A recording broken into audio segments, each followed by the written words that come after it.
He said, when you stop crying, then I stop hitting you.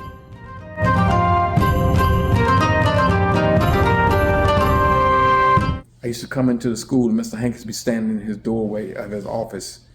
And he would punch me on my shoulder, punch me on my right shoulder. And I would fall over into we had folding chairs at the studio. I would fall over to the folding chairs and I started crying. He said, sit the chairs up, mister.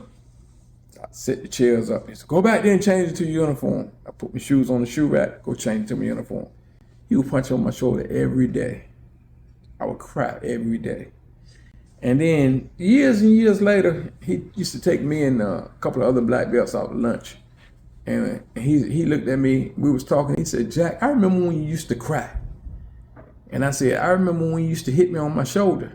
And he said, you know why I stopped hitting you on your shoulder? I said, no, sir. I said, I actually thought you forgot. He said, I didn't forget. He had a memory like an elephant. They say elephants don't forget nothing. He didn't forget nothing. He was a historian when it came to the martial arts. He could tell you time, places, and dates of styles that was created when they did battle. But anyway, get back to my story. He said, I remember when you used to cry. And I was like, yes, sir. I said, I remember when you used to hit me on the shoulder. So he just started smiling. And he always used to look in his hand, look in his palm a lot. I think that's where he kept his secrets. And he would circle his finger in his palm like that.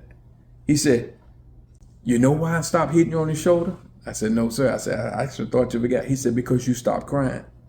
I was like, that's why that's why you stopped hitting me, because I stopped crying. So why you didn't tell me? He said, you had to figure it out for yourself. I'm like, why didn't you tell me? He said, you had to figure it out for yourself. He said, when you stop crying, then I stop hitting you.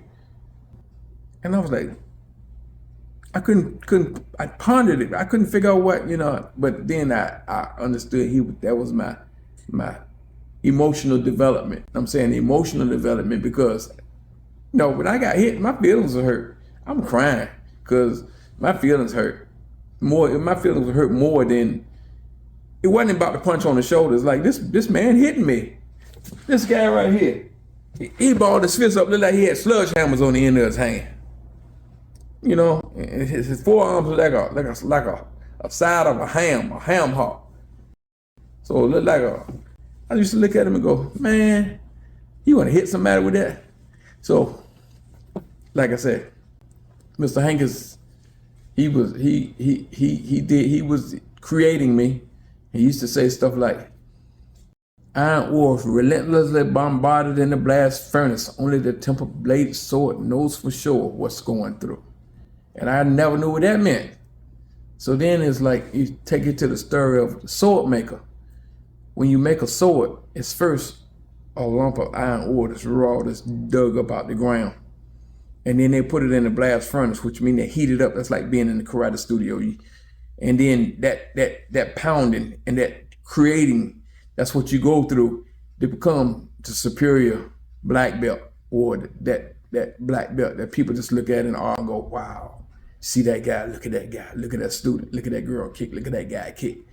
Because they went through some hard training to get there.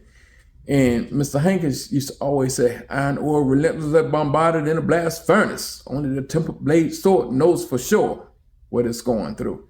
So in other words, that beautiful sword, you get pounded and banged on and banged on and pounded and put back in the heat and pulled out and cooled off and banged on and banged on. And that's what he was doing with us. Not just me, but everybody that came to his studio. But Mr. Hankins would say stuff, if they don't stay here, they don't belong here. He said, I'm doing this because it's for the love of the art, not for the money, not for the dollar bill.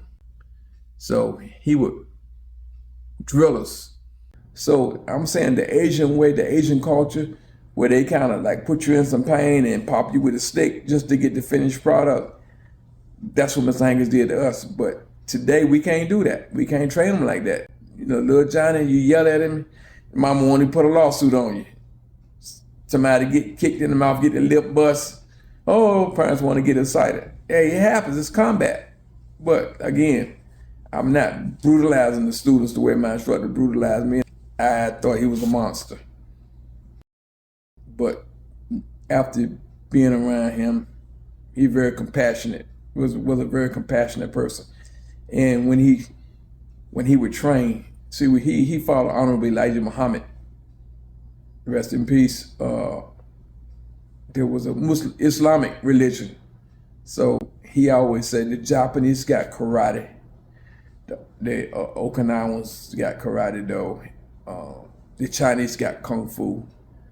He said, I want something for my people. You know, so what he was doing, he was gathering from other styles. He did the boxing, he did the jiu-jitsu, he did Aikido. And he would do all of this, learn these different arts. He did Wing Chun.